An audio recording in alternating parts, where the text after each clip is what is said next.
ខ្ញុំមិនជឿទេលោកប្រុសព្រមទាំងការតបតែងខ្លួនសម្លៀកបំពាក់មើលទៅក៏មិនមែនកូនអ្នកធម្មតាដែរប្រហែលជាមានទ្រព្យសម្បត្តិណាស់ត្រូវអញ្ចឹងខ្ញុំសូមហៅលោកប្រុសថាជាលោកប្រុសចុះមិនអីទេដល់នាងហើយគាត់ទាំងពីរនាក់ក៏ជាអ្នករួមដំណើរជាមួយខ្ញុំតែប៉ុណ្ណោះជាអ្នករួមដំណើរខ្ញុំសួរនាងបន្តិចទៅមើលតើមានរឿងអីបានជាមកដល់ទីកន្លែងនេះហើយត្រូវគេមានបងគំនិតអាក្រក់ចង់ធ្វើបាបនាងទៅវិញការប៉ັດណាលោកប្រុស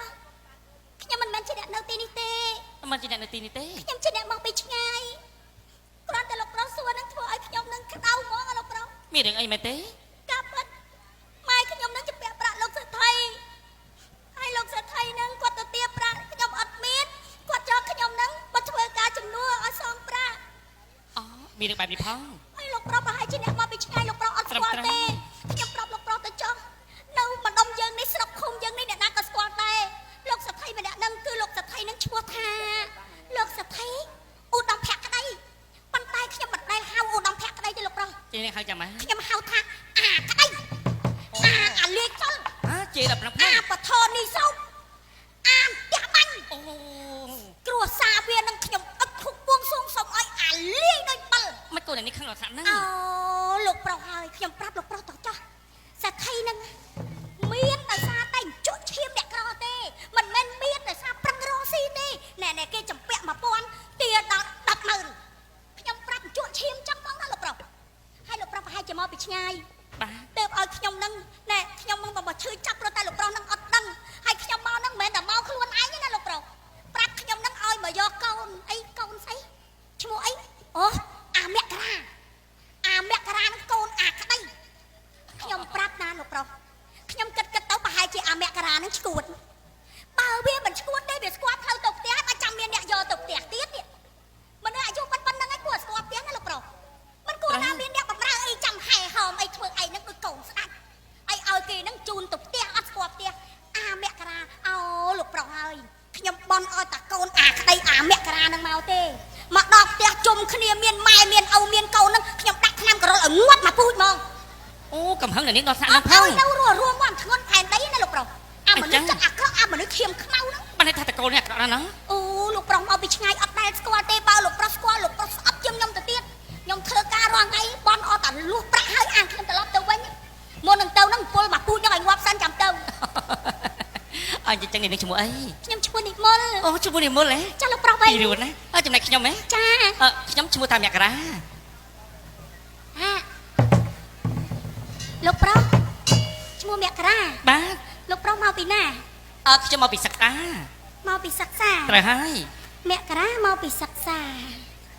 ឪពុកឈ្មោះអីអត់ដំភក្តីឧត្តមភក្តីបាទលោកសេដ្ឋីនឹងមែនហ្នឹងហើយនៅក្នុងភូមិយើងហ្នឹងមែនត្រូវហើយចាំម៉េចវាចាំម៉េចអត់មិនខ្លាហាំងខ្លាំងណាស់មិនក៏យំទៅហើយអូយលោកប្រុសឲ្យខ្ញុំសុំតោខ្ញុំខំបាទហើយមិនបាច់សំដែងឲ្យខ្ញុំអាណិតដល់នាងទេក្រៅឡើងក្រៅកន្លែងហ្នឹងអត់មានផ្កាយណាដាក់ទំនីគ្រួសាររបស់ខ្ញុំចាំមើលឈ្មោះតាមករាលោកបាយយើជើបកែណាណោះបកែត្រង់ថាប៉ាន់ឌីលខ្មេះដាក់ទំនាយបដាសាឲ្យគ្រួសាររបស់ខ្ញុំអាលីមែនទេពូខ្ញុំថាចឹងបកែជេអញ្ចឹងចាអូយបងនេះបកែជេមែនទេខ្ញុំស្រុកឃើញស្គាល់ទាំងអស់ហ្នឹងអូរូបរាងស្អាតបាត់ណាមុខក៏ស្អាតដែរចាមើលទៅបបែមកក៏ហមទុំឡើងអាលងយូរលាបក្រែមម្ដងត្រូវហើយបបែមកចំបែបែបដូចកវៃអញ្ចឹងប៉ុនខាងនិយាយដើមគេអំបញ្ញមិញយើងដាក់ទំនីឪពុករបស់ខ្ញុំធ្ងន់ខ្លាំងណាស់បើកាលណាឪពុករបស់ខ្ញុំដឹងរឿងដែលនាងជាបន្តិចគាត់យ៉ាងដូចនេះគាត់ប្រកាសជាមិនឲ្យខ្ញុំនៅក្នុងវិមានទេខ្ញុំនិយាយលេងណាមិននិយាយលេងទេគឺនិយាយមែនទេខ្ញុំយករឿងទៅប្រាប់ពុករបស់ខ្ញុំសិនលោកប្រុសខ្ញុំសូមចាប់លោកម្ចាស់គាត់ខឹងបើសិនជាលឺរឿងនេះលោកម្ចាស់ច្បាស់ជាមិនទុកជីវិតឲ្យខ្ញុំទេច្បាស់ជាសម្រាប់ខ្ញុំចោលលោកប្រុសកុំយករឿងនេះទៅប្រាប់លោកម្ចាស់អីខ្ញុំសូមបងឲ្យខ្ញុំធ្វើអីក៏ព្រមដែរនាងអំបោះខ្ញុំហ៎ចាបើសិនជានាងលើកដៃអំបោះខ្ញុំអាចលើកលែងទោសឲ្យនាងបានប៉ុន្តែលោកប៉ុន្តែលុះត្រាតែនាងខុសសន្យាជាមួយខ្ញុំមួយខសិនសន្យាយ៉ាងម៉េចទៅសន្យាថាក្នុងរាត្រីយប់នេះម៉ោង12យប់ទៅជួបខ្ញុំក្នុងបន្ទប់អញម៉ោង12យប់ត្រូវអូយអត់ទៅទេលោកប្រុសជាមនុស្សប្រុសខ្ញុំជាស្រីឲ្យទៅជួបលោកប្រុសម៉ោង12យប់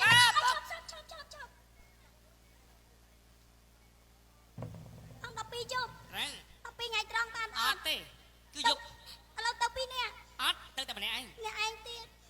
ខ្លាចខ្មោច អត់មានខ្មោចទេក្នុងវាមានខ្ញុំនោះ ទៅពីយប់ ទៅមក ប្រម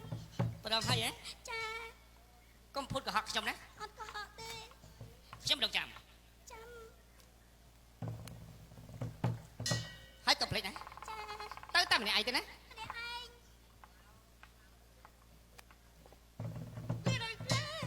សំចេញ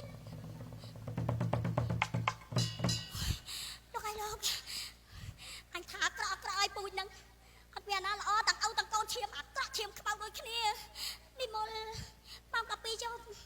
បើសិនជានាងមិនទៅក៏ស្លាប់ពេលនេះមានតែបថុយមិនមានទៅសិនទេមិនឲ្យដឹងគ្នានឹងហ្មង